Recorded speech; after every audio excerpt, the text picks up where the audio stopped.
You know anything at all about the house? Just know it belonged to Pete's mother, Mona. Right. She turned it into the Casbah Coffee Club. I'll give you a brief background Go on on how it came about. This is Mona Bess, obviously our mother. We used to call her Mona Doctor. They fell in love, they got married. Pete was the result. A young Pete there. Look. And then my parents came to live with us and the house got a bit crowded. So most started looking for a bigger house and she looked at various properties. Neither they were sort of. This was John Lennon's job. He painted this ceiling. He made a complete and utter mess of it the first and the second time round. The first time he painted little pot-belly figures, three-toed figures all over the ceiling. And Mo just came downstairs, had one look at it and said, "Get rid of it, John, I hate it." So John started to paint the ceiling out in green. And what John didn't know was green was Mo's unlucky colour. She could not stand the colour green. So when she came down and saw the green ceiling, she went, "Oh my God, just get rid of it, John, I hate it. Give me an Aztec ceiling, what will you?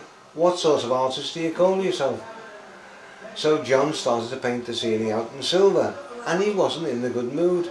Well, I wouldn't have been after doing it twice, but anyway, he stood on his glasses and broke those, and John was as blind as a bat without his glasses, couldn't see a thing. So he had to borrow a pair of glasses from my grandmother for him to finish the job off, and they're the little round type glasses, and in those days John couldn't stand round glasses because they reminded him of the NHS prescription glasses they used to dish out in the 1940s. But anyway, he wore these glasses and he actually kept them, and he wore them again in the film How I Won the War when he played Private Crickweed. But anyway, he finished the ceiling off with the help of the glasses, and Mo came down here and said, "That's wonderful, John, I like it, you've done a good job there, well done." And she toddled back upstairs again. So John, feeling very, very pleased with himself, got his penknife out and started to carve his name into the woodwork there. But he never got to finish the Lennon part of it off, because Mo came back down again, caught him doing it, and gave him a whack on the back of the head and told him in no uncertain terms, "How dare you deface my woodwork, John, and the club isn't even open yet." So John got a good telling off and he went away with a flea in his ear. Not to be outdone, Mr. McCartney, he painted what we call the rainbow ceiling. That is Paul's masterpiece, marvellous piece like that. You can compare that to the Sistine Chapel. It really is a piece of work. Lines are pretty straight. He wasn't smoking anything then. No. And that is a photograph of them playing here, just in this spot here. Oh, really? Yeah, on the opening night of the club. And that guy there with the glasses on, that is a guy called Ken Brown. Now in those days, Ken and George were members of a different group called the Les Stewart Quartet, and they were the group that Mo had booked to open the club up. But about 2 months before the club was due to open, the Les Stewart Quartet had a meeting, and Les Stewart said, "Oh, we're not going to play the Casbah, we're not going to open the club up." And when Ken asked why, Les Stewart's girlfriend stood up and she said, "Because I don't like Rory best and I don't like Pete best. They're rockers," whatever that meant. I can't even remember whether Pete and I were rockers or we weren't. We probably were in our own way, but Pete and I have never met the girl, so I wouldn't know. Anyway, Ken said, "Oh, that's no good to me." He said, "I've given Mo my word that we'd play."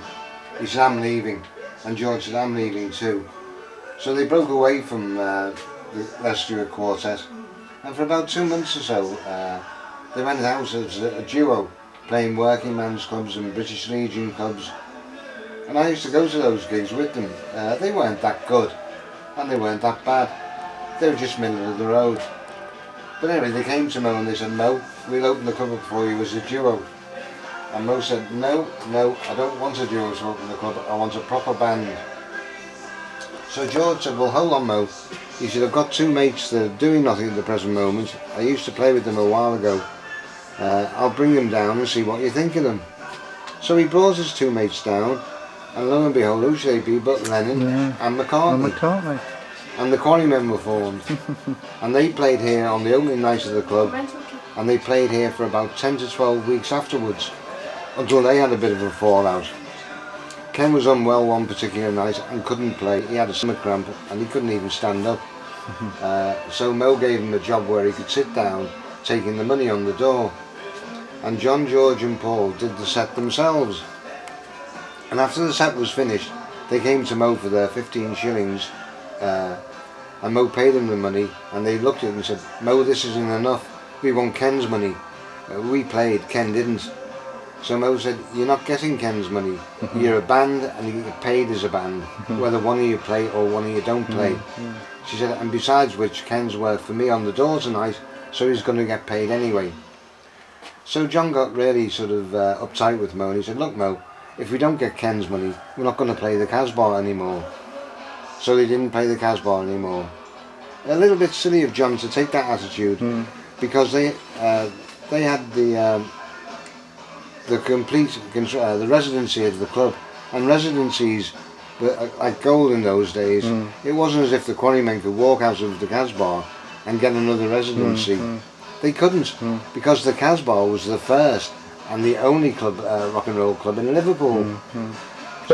Beggars can't be choosers. Absolutely not. So for the sake of a few pence, John blew it big style. So we were performers in Liverpool, Hamburg and around the dance halls, you know, and what we generated was fantastic. Well, we played straight rock, and there was nobody to touch us in Britain, you know. We were four guys that I met Paul and said, "Do you want to join my band?" You know, and then George joined, and then Ringo joined. We were just a band who made it very, very big, that's all.